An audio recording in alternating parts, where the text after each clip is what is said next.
Hello and welcome back to Let's Play Blade of Darkness. Finally, I'm back to this stuff.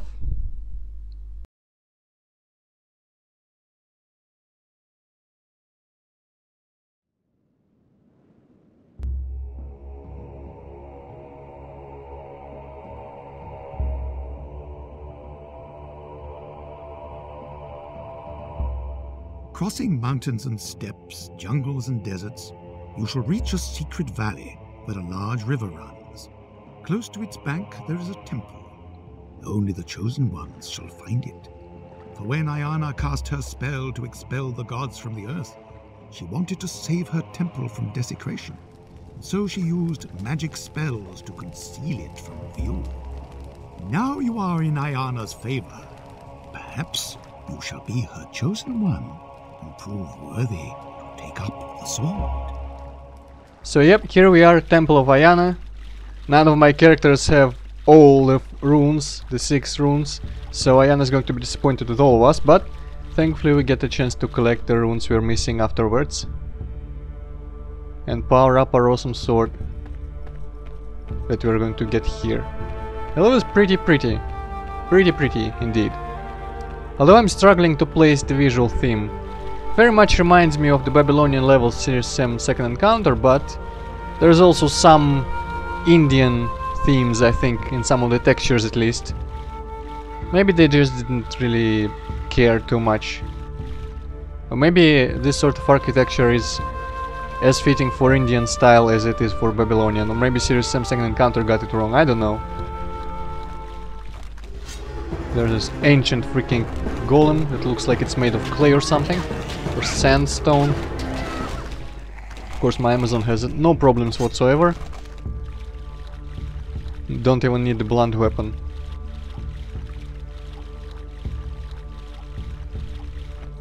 I also very much appreciate how this level is playing this awesome music track, which is very atmospheric.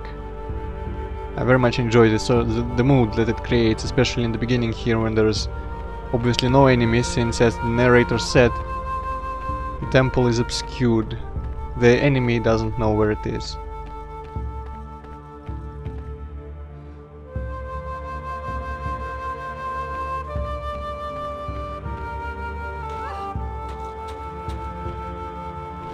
So there are a couple of guardians here and there, I guess that golem was one. And there are traps, but otherwise we should be kind of safe, more or less. Things should be calm and quiet for a while. Because even though the enemy has been one step ahead of us the whole time, there is no way they could get here before us.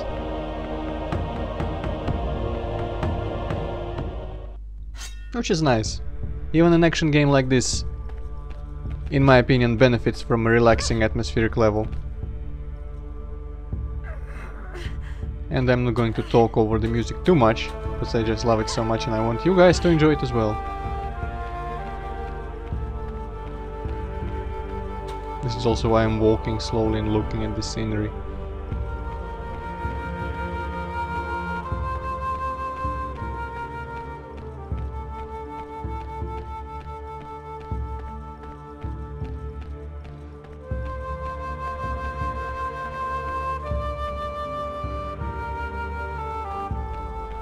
First on the pedestals for the keys that we collected.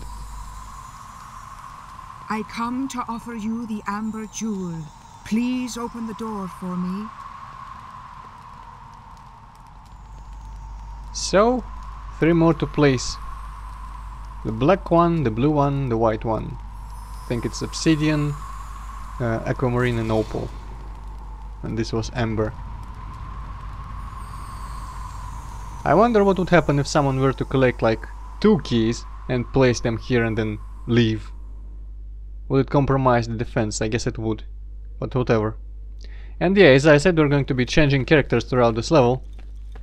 Because all in all, this game has the amount of levels it has can be divided by 4, but there's 1 left. So I couldn't just cycle through them completely neatly. So I had to pick 1 level to include all the characters in. So yeah, I was contemplating using the final level for that, just so all the characters can be shown fighting the strongest monsters using the magical weapons with power potions, just showing how much damage they do. But by the way, this is a trap. If you step outside in the courtyard, there's going to be a lot of poison arrows flying at you from these things, slits or whatever they're called. But you shoot that skull, the eyes pop out. Turns out these eyes were smaller skulls on fire. This is kind of metal. Collect a bunch of arrows here and go place the second gem.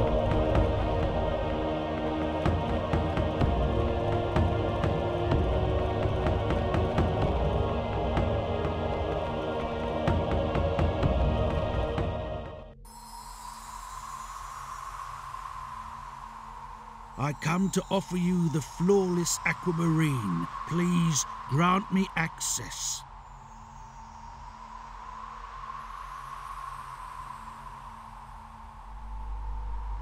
On the other side of this room, opposite the torch, there is a passage that leads to an extra area, very small, couple rooms. There's a power potion in there. But for some reason, if you go outside back how you came up, using the stairs, these stairs, the music starts playing. If you go out of this room through that passage with the power potion, the music doesn't start playing. So I'm not going to show you that passage. It was there, didn't show it on camera, but I prioritize having the music playing throughout this section of the level. And yeah, this is the knight, of course. You might not recognize him in all the armor, but there we go.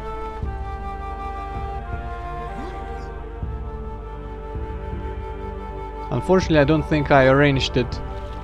I mean, I didn't remember to arrange it so that every character got one stone, and I then would have used those characters to place those stones, even though in the story they're supposed to not be working together like this.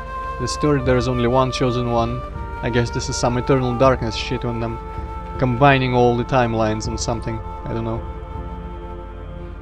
Here you need to press the two triggers and it makes that bridge change positions, and you need to run around quickly to get on the other side of it. But yeah, it would have been kinda neat, but that would be too much effort, and I flat out didn't remember to do that, unfortunately, when I rearranged my characters in the levels. By the way, to the left there, there's nothing. Absolutely nothing.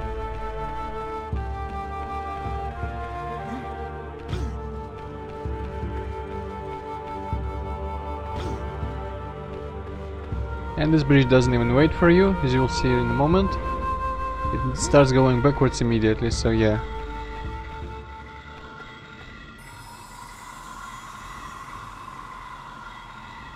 I come to offer you the white opal. Please grant me your blessing. I wonder how they know what to say. Or do they just say whatever they think about? Or if there is like a ritual to this. Maybe since they're the chosen one, guided by the goddess, the words just come to them. Or something.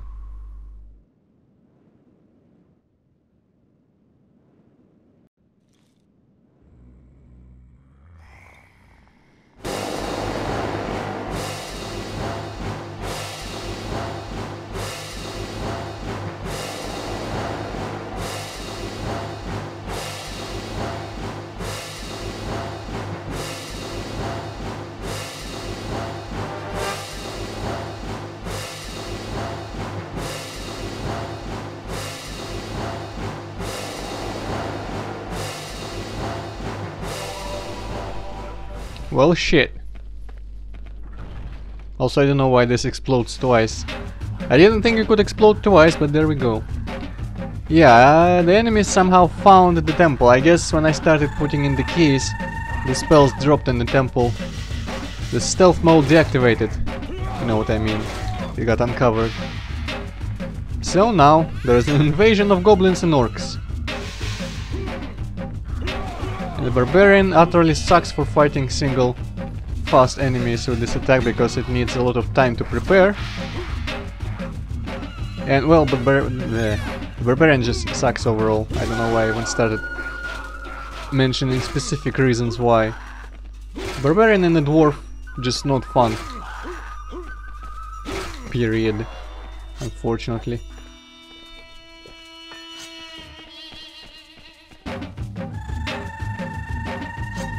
Collect all the potions, of course.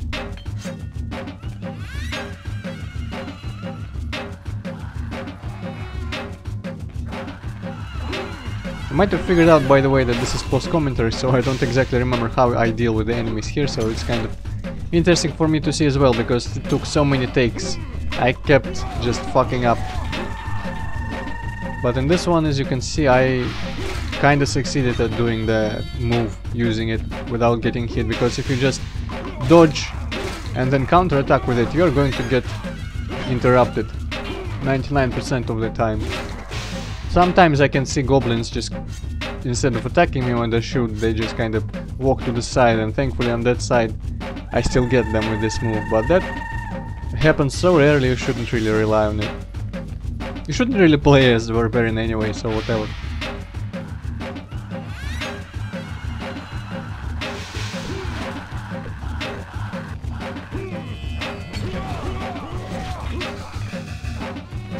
And I don't know why the enemies sometimes undershoot, just the attack, the jumps, usually the lunges don't reach you. That of course is probably the best time to do this slow move and others like it. But you can't really predict when it happens, at least I can't, so I don't know. The most ridiculous thing, if you remember the big fire sword in the Forge of Shatra that I didn't pick up on camera, by the way, there is no real ambush, there's only like 2 normal skeletons that appear when you pick it up. The barbarians using it, there's 2 attacks, and the attack that you get at level 18 is ridiculous. It has 4 inputs in a row, and I don't know how it is possible to get to the 4th input without getting interrupted, because it's just so slow. Although it looks kinda cool, the final attack looks kinda cool, but there is no chance in hell, unless you do it way before an enemy even comes to you. But that will be kind of impossible to set up so that by the 4th attack an enemy comes close enough. Maybe I will try. I think actually I still want to include the little clips of the other characters hitting big enemies with lots of health with magic weapons in the final levels footage. So maybe by that point I will try to master using that ridiculous combo of that sword. But it's really dumb. It's like attack, then press forward, then the guy just kind of swings it around, then you press attack again and he swings it around some more, then you press the 4th one, which I forget. And it's just like, I don't know. You could kill a couple enemies in the time it takes you to do that attack. Oh well. Since I didn't actually record it, because it's completely unusable, I didn't think to just kind of demonstrate it without fighting. You'll just have to trust me. I'll have to stop talking about it, because there's nothing more to say about it. It's just like a lot of attacks in this game. Like that attack the knight has with the roll, where the final hit after the roll never hits anyone ever. I don't know what's the point of that. Or a bunch of attacks that the barbarian has, which are completely unusable due to being so freaking slow. It just feels like in this game they have a nice thing going, but half of the characters are, well, I mean, I guess maybe the knight isn't too easy, it's the normal difficulty kind of character, but the Amazon is way too easy. The knight is alright, pretty much the best character to play in my opinion. And the dwarf and the barbarian, they are tough to play as, and for all the wrong reasons, just completely irritating how slow they are, how weak they are. Surprisingly, the barbarian takes like 3 times the damage that the Amazon takes from the same enemies at the same levels. It's ridiculous. That's what it is. The bracelet here, I don't even use it. It's supposed to protect you from damage, but I don't really need it, because I Well, I mean, obviously I am getting hit all the time, but I try to dodge hits, not to tank them, usually, normally, so yeah. I don't like approach a big fight and think, this is a fight where I will have to tank a lot of hits, so better use the freaking bracer. I don't know. I kind of doubt it stays for the next levels, because I could probably use it against the final boss if it helps against magic, because some of the magic the final boss throws at you is kind of ridiculous. Oh yeah, fuck fighting these guys. I suppose I will just kind of run away. There's supposed to be 2 orcs actually on this very place, like on both sides. One of them is supposed to have full health potion, and one of them is supposed to have 1000 health potion. I kind of was looking forward to killing the full health potion guy and taking it for myself, but apparently they didn't spawn for some reason, I don't know. But this guy spawned, so some more kind of slightly tedious grinding. By now I pretty much mastered fighting these minotaurs, so it's just a matter of not sleeping up and just attacking and then waiting for a stamina to recharge, which is the most tiresome thing ever. Oh man, I feel like I could rant about why there is a lot of flaws in this game's gameplay for a while, but I don't really want to, because I mean, I can't bring myself to dislike this game no matter how much it infuriates me sometimes. But if I was making this gameplay, I would change so much. The controls are kinda shit throughout, and a lot of stuff your character does is just really stupid when you have little to no control over things you should probably have control over, even accounting for the usual, you know, like making deliberate motions, and you know, in games where your characters are kind of clunky and slow, it's supposed to be designed around it, like in Ghouls and Ghosts or whatever, Volgar the Viking, Dark Souls. By the way, here you need to stand on one of these plates for that gem to be open, and there is, of course, you are going to need to collapse a bit of ceiling here on this plate so that it stays open, because if it doesn't stay open, a lightning that otherwise shoots into the gem, if the gem isn't open, it shoots into you and kills you, obviously. Oh yeah, and this is the last key, by the way. I come to offer you the black obsidian stone. Please grant me the power to take up the sacred sword. Well, the sword is going to be kinda useless in your hands right now, buddy, because you don't have the runes. Well, all the runes at least. Without the runes, the sword is just kind of a... well, a normal sword, not magical. But we want it to be magical.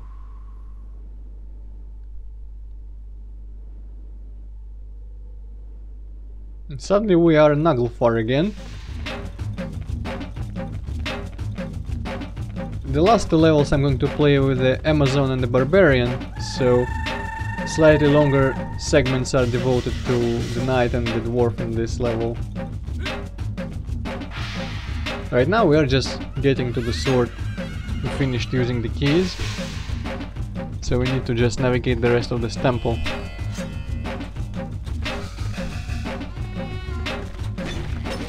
Thankfully the goblins stopped.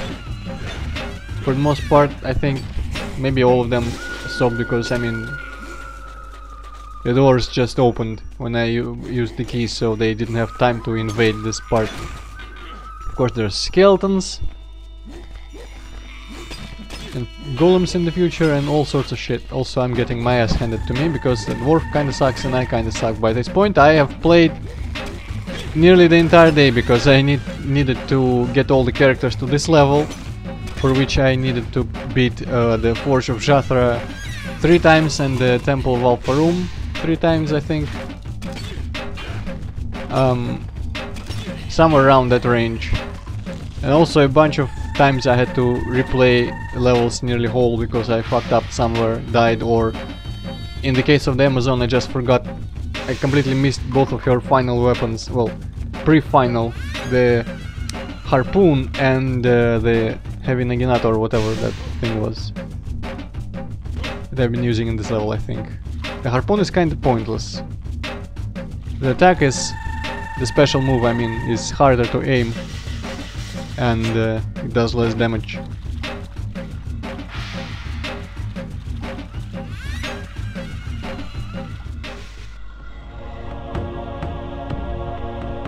I don't know why this warranted a cutscene. Probably would have noticed these things lowering, even if it didn't show me like that.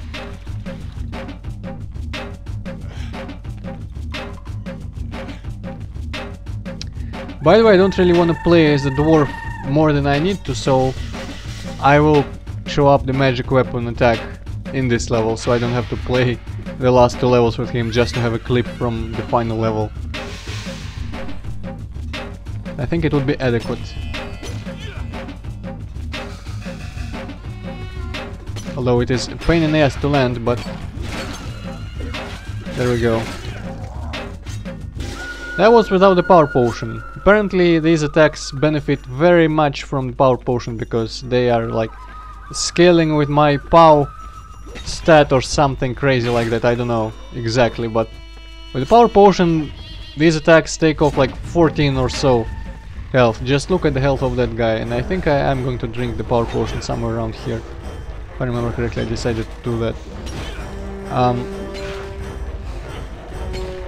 So yeah, on their own they aren't that tough, that powerful, these weapons. They are pretty much just heavy hitters for combining with the power potion for cases where you really need to take a lot of HP down. Okay, he interrupted my attack there, but no matter. There we go. I didn't see how much it took off because the resolution right now is kinda low while I'm recording this audio, but you could probably look at it and count. And of course he got stuck on the ledge here.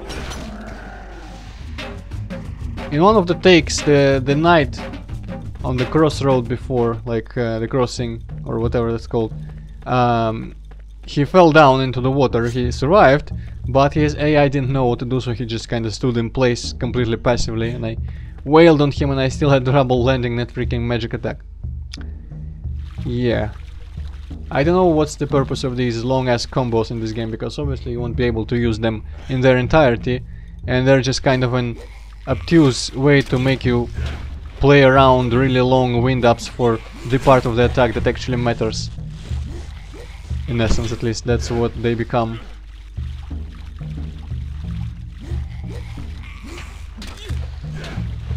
Come on!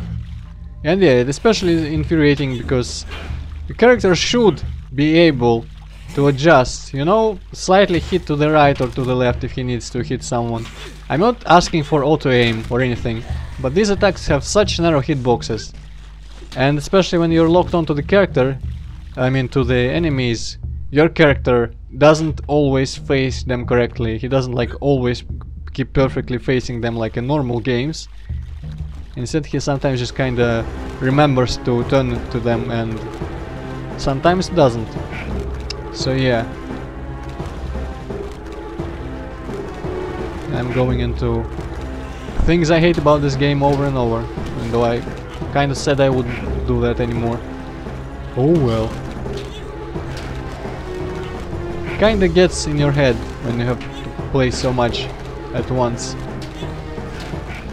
I really should not have taken up this whole 4 characters thing. I should have played through this game as just a knight. That would have been so much more bearable.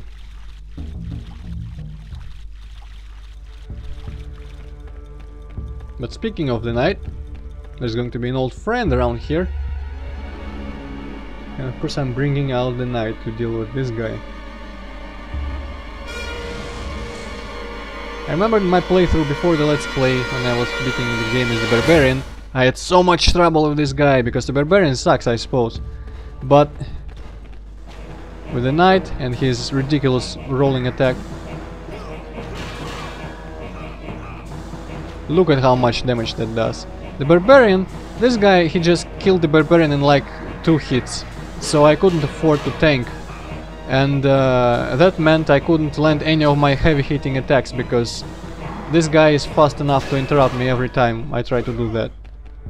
So with the Barbarian I had to hit him with regular attacks or weaker, faster specials. So that took a while and I had to perfectly dodge because the Barbarian for some reason is the most vulnerable to damage of all the characters. At least it feels like that.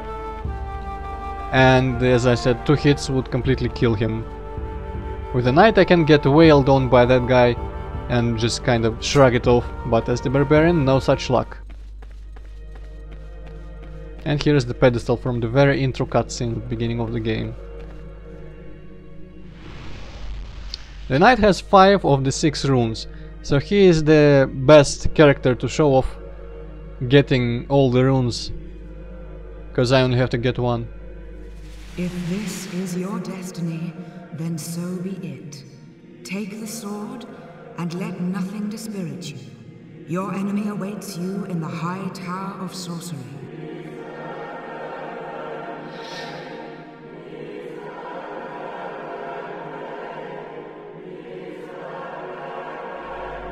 You can hear the disappointment in Ayana's voice.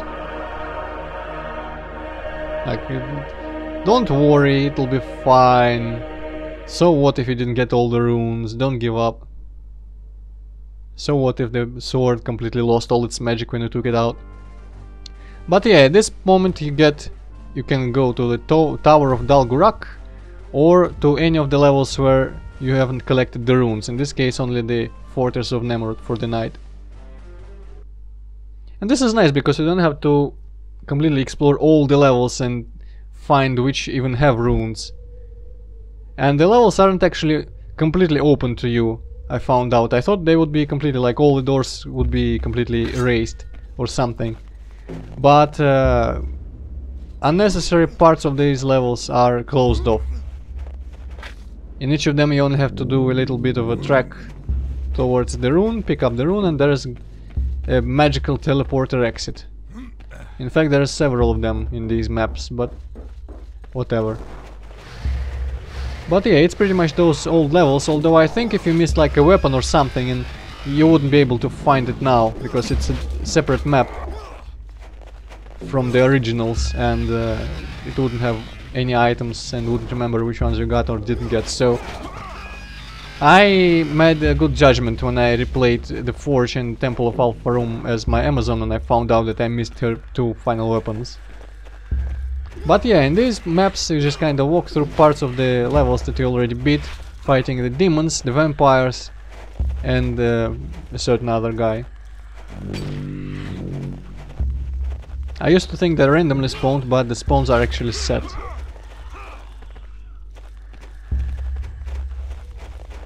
To be fair, well, in the last playthrough before the Let's Play I didn't miss any runes, obviously, so I didn't have to do this. I didn't have a chance to refresh my memory on how it works. And the only time I beat the game beforehand, I don't even remember what happened there, if I collect all the runes or not. I definitely remember getting to visit old levels and fighting demons in them, but I didn't get far enough to see a single vampire or anything, so maybe that was just like a failed playthrough that I didn't complete or something. I have tried to beat this game for a while as a kid. Many times, even with my cheaty edited files to give me unlimited stamina, I still couldn't really do it. And if you don't have all the runes, if you don't get the awesome sword, I think you don't get the super final level and the real ending. So I might have beat it, but didn't see the real ending or something.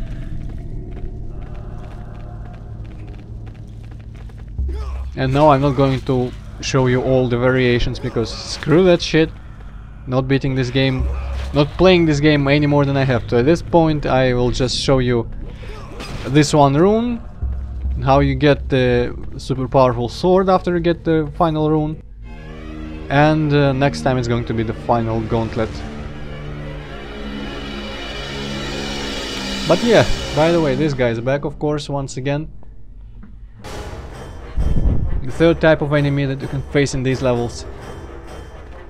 I suspect that you'll face these guys in every one of the 6 levels for picking up missing runes. At this point, both at the point of recording this footage and recording this audio, I've only had to play 2 of these levels. And on the first one, Fortress of Tel Halaf, I didn't even see any vampires.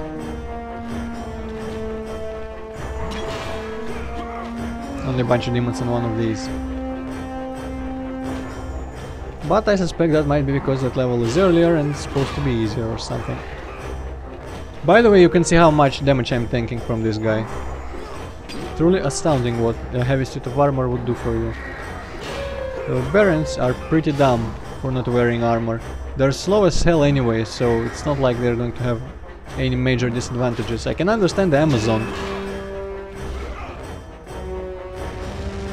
And these guys never die, they just kinda leave. Which is unfortunate because I really want to dismember them. Because I kinda hate them from the time when I had to beat one as a barbarian. Oh well.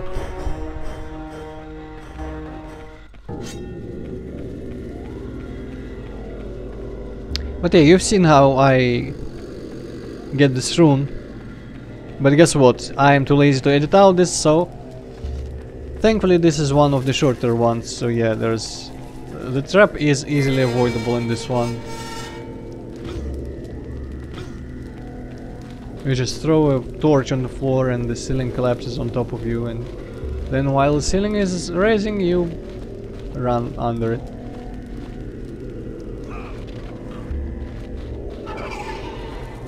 Well, yeah, in the end you have to turn around and shoot the button, but it's easy as well, and you aren't in danger. Apart from the danger of running out of arrows, I suppose, but whatever.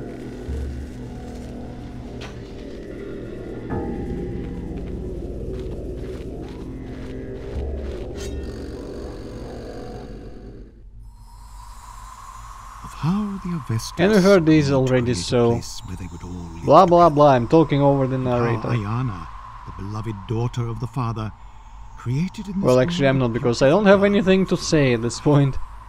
And how except for... the Prince of Darkness, visited his siblings. I had something, I definitely had something there. Oh well. Alright, the teleporter. And this is how you exit. I'm gonna pick up this quiver first and then exit the level.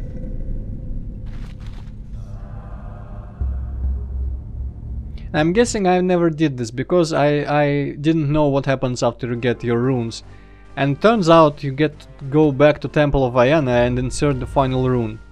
So I guess in the playthrough when I was a kid, which I finished, first and only time I beat this game then, was I got all the runes on the first try, so I didn't have to revisit any levels.